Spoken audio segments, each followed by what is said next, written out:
it is an ordinary morning. Sun blazing in your face and urges you to get up and get going. You reluctantly remove the covers, knowing well that there is no more time for 5 more minutes in sweet, comfortable sleep. And before you plant your feet on the refreshing floors, your mind has already begun to list to you the tasks for the day. You barely open your eyes, but the brain, in a tyrannical fashion, is already dictating at you. Don't forget to pick up the laundry. The meeting is today at 10 a.m. Don't forget to grab those documents, and so on and so forth. Now, that is not to say that the mind is a tyrant, but it can surely become one if we give it all control. The mind is designed to keep us safe. Thus, it alerts us to potential dangers and risks and traps that we set ourselves up for. It is important to think and assess all situations from all angles before we make a decision. But if we allow the mind to control all our thoughts around the clock, it can feel like we live with a dictator within us.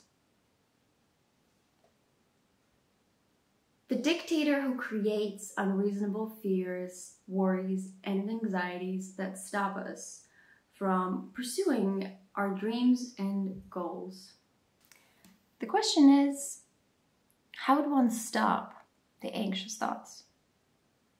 Some of you might say it's impossible, while others might say, why, of course. You can stop them with meditation. Ironically, both answers are correct. You cannot stop your mind from thinking because that is what it's designed to do. But you can't change the thoughts that you're thinking. And if you're diligent with your practice, you can also change how often.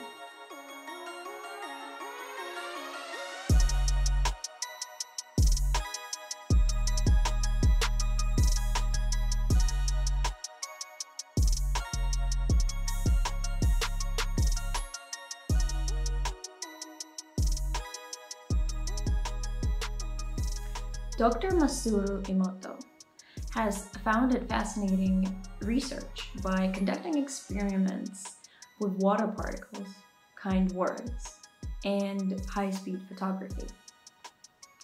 He has found that frozen water particles that have been preyed upon, received kind messages, or were tuned into lovely, pleasant music, appear to look like beautiful snowflakes. And the water particles that have heard negative messages and were tuned into angry music appear to have looked shattered or distorted under the microscope. Dr. Masaru Emoto of alternative medicine, who never claimed to be a scientist, thus his research was never peer-reviewed, and a lot of professionals in the field discard Dr. Emoto's research as pseudoscience, and some even call it dangerous. However, when Dr. Emoto's science is being put under question, what is not taken into account is his rice experiments. There, Dr. Emoto took 3 jars of grains, same container, but he put 3 different labels on each jar. One said, "I love you." The other said, "I hate you." And the 3rd jar was left blank as if to say that that particular grain or rice is being ignored. What he has found is that the 3 jars kept in the same container at the same temperature concluded different results. The jar that stated, "I hate you," and was being repeated these messages throughout the whole experiment. And the jar that was ignored and was ignored for the whole experiment turned moldy, while the jar that said on it, "I love you," and was repeatedly receiving loving, kind messages, has kept pretty well and did not go moldy at all. True, the rice experiments haven't been peer-reviewed either, But what is interesting is due to the easily available components of the rice experiment, it has been repeated throughout the world by a fair amount of people, and a lot of them have recorded those experiments and have put them on YouTube. So I encourage you to watch any of these videos or some of them. I have collected a few here in the description box below where you can find them. And I want you to know that I'm not associated with these people in any way. I don't know them, but these are just the ones that I liked and I thought you might enjoy as well. But there are hundreds of them. And if you feel like it, you can actually do it at home by yourself and see if that experiment works. Humans are primarily made out of water. So are animals. So is most of our food. If you were to tell messages of kindness to yourself every day, what would you be like? What would it feel like? What would you look like? What would your life be like? And if you were to tell messages of kindness to the people that you love, and in silent meditation to the people that you don't really like, how would your relationships evolve? Again, what would your life be like? There are many wonderful meditations. Meditations that give you clarity of mind. Meditations that uplift your mood. But for the purposes that we have already discussed today, Metta Meditation or loving kindness meditation is the one that transforms your whole being on a molecular level. Metta Meditation, or as it's sometimes referred to as loving kindness meditation, is a Buddhist practice of cultivation of kindness to yourself and others. The meditation consists of becoming present within your body and the moment now. And then the practitioner may begin to cultivate kindness through the using of mantras and sometimes through the using of visualizations. The mantras vary, but it is important to remember that the loving kindness meditation is all about wishing yourself and others wellness and happiness.